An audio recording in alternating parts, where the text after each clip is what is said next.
Anies dikatakan keturunan Yaman, kok ngamuk? Ditulis oleh Anto Cahaya di seaworld.com.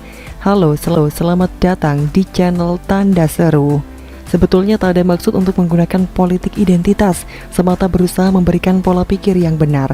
Karena menurut saya sudah di batas kata keterlaluan, jadi saya putuskan membuat artikel recehan ini. Perlu diketahui dulu, seorang Ahok santai-santai saja kok, karena memang dia dengan sangat gentle mengakui kalau ia memang memiliki darah dari Cina atau Tionghoa. Justru sikap seperti Ahok ini yang semestinya ditiru oleh tokoh dan para simpatisannya Anies yang mudah baper. Saya punya pengalaman lucu sekaligus aneh ketika saya mengatakan kalau Anies Baswedan itu memiliki leluhur dari kaum Hadramut Yaman. Tak disangka simpatisannya ngamuk, mengingatkan agar tidak menggunakan politik identitas. Mereka menegaskan kalau Anies itu orang Jawa, Indonesia kata mereka.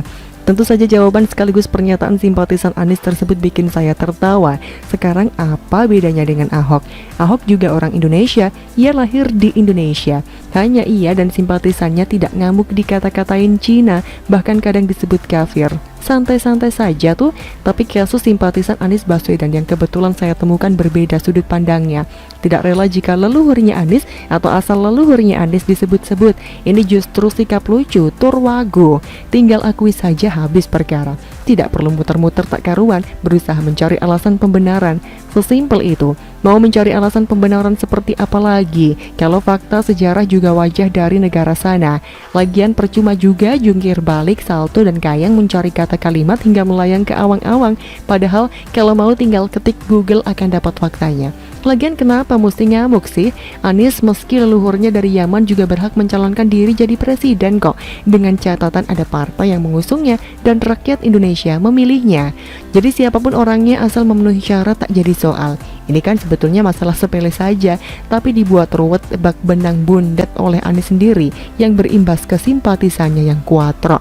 Anies memang pernah mengakui dia orang Yogyakarta bukan Arab saat ditanya Gus Miftah. Nah, atas dasar itulah simpatisannya kemudian menangkap pernyataan Anies secara harfiah. Memang lamis si Anies. Memang sih pertanyaan Gus Miftah saat itu bukan tanya leluhurnya Anies orang mana, tapi Anies orang mana. Tentu saja maksud dan tujuan Gus Miftah mungkin untuk menegaskan asal-usul Anies sekaligus sedang menguji Anies. Dan ternyata jawabannya di luar dugaan. Dengan pede mengakui orang Jogja, sebetulnya tidak penting seorang tokoh dari mana. Selama kinerjanya istimewa, sudah pasti rakyat bakal terpikat dan terpesona. Memang kalau dipikir-pikir, asal-usul atau leluhur Anies Baswedan ini bisa menjadi salah satu hantaman yang cukup keras bagi lawan politik dan simpatisannya kelak jika menggunakan politik identitas. Tak ubahnya Basuki Cahayapurnama atau BTP atau Ahok yang diserang habis-habisan oleh para pendukung lawan politiknya di DKI Jakarta pada tahun 2017 silam. Politik identitas saat itu begitu kental sampai akhirnya Ahok harus menerima kenyataan pahit hingga masuk penjara. Dan saya percaya namanya siklus. Nampaknya siklus atau sejarah bakal terulang dan menerpa Anies Baswedan dan harus siap menghadapi dengan segala kemungkinan. Tembakan ke arah Anies Baswedan soal politik identitas ini terlihat sangat kencang. Meski nampak kejam, tapi dalam politik terlebih di akar rumput akan sulit dikendalikan. Terlebih ini pemilihan presiden, maka serangannya bakal mengerikan sekali. Dan untuk yang satu ini sudah pasti baik Anies maupun simpatisannya tidak bakal dapat mengelak atas fakta yang ada. Dan di posisi inilah Anies dan simpatisannya hanya dapat bertahan persis seperti dulu yang dialami oleh Ahok dan simpatisannya. Jika benar demikian maka siklus terulang. Well, kita lihat saja nanti apakah Anies Baswedan, si duta overpay ini benar-benar bakal menjadi salah satu kontestan di 2024 atau akhirnya terjegal akibat bom waktu yang ia ciptakan sendiri selama menjadi gubernur DKI Jakarta. Jika ia lolos atas kasus-kasus yang membelit DKI Jakarta, berarti keblinger benar konstituen yang memilihnya. Secara umum ada 4 unsur keterpilihan seorang tokoh: berkarakter baik, kinerja ciamik, prestasi menarik, rekam jejak apik. Nah pertanyaannya, apakah Anies Baswedan masuk dari keempat unsur di atas? Bagaimana menurut Anda?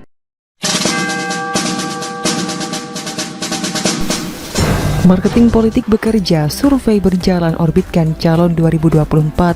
Ditulis oleh Mr. Naibaho di seaworld.com. Selamat menyaksikan channel Tanda Seru. Baliho sudah jadi strategi usang, namun masih berlaku minimal untuk mengenalkan wajah si calon kepada masyarakat luas. Walau kenyataannya tidak berpengaruh langsung pada naiknya elektabilitas calon, namun baliho masih diakui secara praktis tanpa susah-susah turun ke lapangan untuk berkenalan dengan masyarakat. Apakah efektif baliho menaikkan survei si calon? Bicara tentang survei elektabilitas calon-calon yang ingin bertarung di 2024, maka kita awali dengan marketing dan survei. Survei merupakan salah satu metode ilmiah yang digunakan sebagai suatu pendekatan dalam rangka mengetahui suatu permasalahan. Definisi survei itu sendiri menurut Undang-Undang Nomor 16 Tahun 1997 adalah cara pengumpulan data yang dilakukan melalui pencacahan sampel untuk memperkirakan karakteristik suatu populasi pada saat tertentu. Sedangkan survei politik pada umumnya mengambil fokus untuk mengetahui perilaku pemilih, evaluasi kinerja dan preferensi.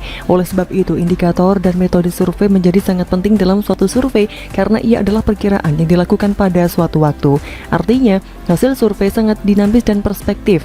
Jadi selain metode yang digunakan dalam melakukan survei, kredibilitas dan integritas pelaku survei sangat menentukan akurasi hasil survei tersebut dan sejauh mana hasil survei tersebut layak dipercaya. Hal itu dipengaruhi beberapa faktor, di antaranya metodologi dan objektivitas. Tidak banyak orang yang mendalami ilmu survei, termasuk di kalangan akademisi, sehingga keahlian melakukan survei merupakan kemewahan tersendiri, dalam arti tidak dikuasai oleh semua orang walaupun ia berpendidikan tinggi. Pada umumnya, publik hanya disajikan data yang sudah diolah sedemikian rupa tanpa mendalami bagaimana sebuah data tersebut bisa hadir di tengah-tengah publik, dan tidak banyak yang mengetahui bagaimana data survei dipublikasi melalui sejumlah media massa mainstream untuk kemudian dipompa melalui sosial media oleh para buzzer. Beberapa langkah yang lazim digunakan sebelum menyajikan data survei, diantaranya lembaga survei melakukan hipotesa awal, kemudian merencanakan cara survei, menentukan target survei, menentukan lokasi responden untuk pengumpulan data survei, menjabarkan hasil penemuan yang dilakukan melalui sejumlah analisis dan pengkajian. Hipotesa awal dalam melakukan survei politik memiliki peranan penting, tetapi tidak bebas nilai. Dalam melakukan survei politik, suatu lembaga survei membutuhkan biaya yang tidak sedikit. Oleh karena itu, hipotesa awal menjadi penting. Hipotesa pada umumnya dirumuskan oleh lembaga survei, tetapi bisa juga berdasarkan pesan sponsor tertentu atau bahkan nama yang disurvei itu sendiri. Jadi, lembaga survei yang menentukan nama siapa saja yang perlu dan layak untuk disurvei, walaupun dalam hal ini cenderung bias kepentingan, antara mencari tahu preferensi pemilih secara objektif dengan mensosialisasikan calon kontestan tertentu untuk diunggulkan dalam suatu kontestasi politik. Belakangan ini sejumlah lembaga survei ramai merilis hasil survei politik yang mereka lakukan kepada sejumlah nama yang diproyeksikan untuk menjadi calon kontestan presiden pada Pilpres tahun 2024, walaupun pemilunya sendiri masih 3 tahun lagi dan Indonesia perlu segera keluar dari himpitan pandemi COVID-19. Namun geliat sejumlah lembaga survei justru ramai memotret popularitas sejumlah tokoh untuk capres apabila dibandingkan mensurvei kinerja para tokoh tersebut dalam menangani pandemi COVID-19 serta dampak rangkaian yang menyertai kemudian. Bakal calon presiden atau baca pres harus diusung oleh partai politik dan atau gabungan partai politik untuk bisa berkontestasi dalam pilpres. Jadi sejumlah nama yang diorbitkan untuk menjadi bakal calon presiden padahal bukan pimpinan partai politik sejatinya hanya sebatas saywar, membangun opini dan citra untuk meningkatkan popularitas, kalaupun popularitasnya cukup signifikan. Dan popularitas tersebut belum tentu dimaksudkan untuk kebutuhan pencalonan sebagai capres, apalagi Undang-Undang Pemilu mensyaratkan hasil perolehan suara pemilu 2019 sebagai dasar ketentuan presidensial threshold dalam Pilpres 2024 mendatang, yaitu 20%, walaupun hal ini masih terbuka ruang untuk direvisi. Memang Presiden Joko Widodo bukan pimpinan partai politik pada saat dicalonkan sebagai presiden pada tahun 2014. Berbeda dengan Susilo Bambang Yudhoyono yang membidani kendaraan politiknya sendiri, termasuk Presiden Abdurrahman Wahid dan Presiden Megawati Soekarno Putri. Jadi, sejumlah figur yang disodorkan ke publik oleh sejumlah lembaga survei tidak lebih sebagai upaya menghipnotis kesadaran publik dalam rangka mempengaruhi kebijakan parpol, dan langkah tersebut bagi sejumlah pihak merupakan upaya untuk mengulangi kesuksesan Presiden Joko Widodo sebagai sosok yang sukses menjadi capres tanpa harus menjadi elit parpol. Apakah hasil-hasil survei 3 tahun ke depan didesain untuk memuluskan langkah-langkah pengikut jejak Presiden Jokowi? Sebab sementara ini, pemenang dari berbagai survei walau elektabilitasnya dipertanyakan masih mengorbitkan Ganjar, Anies, atau Ridwan Kamil ke permukaan. Namanya juga marketing politik, jualan hasil survei bisa menjadi dasar bagi partai politik untuk berkoalisi atau menarik mereka masuk partainya, bukan? Begitulah kura-kura. Bagaimana menurut Anda?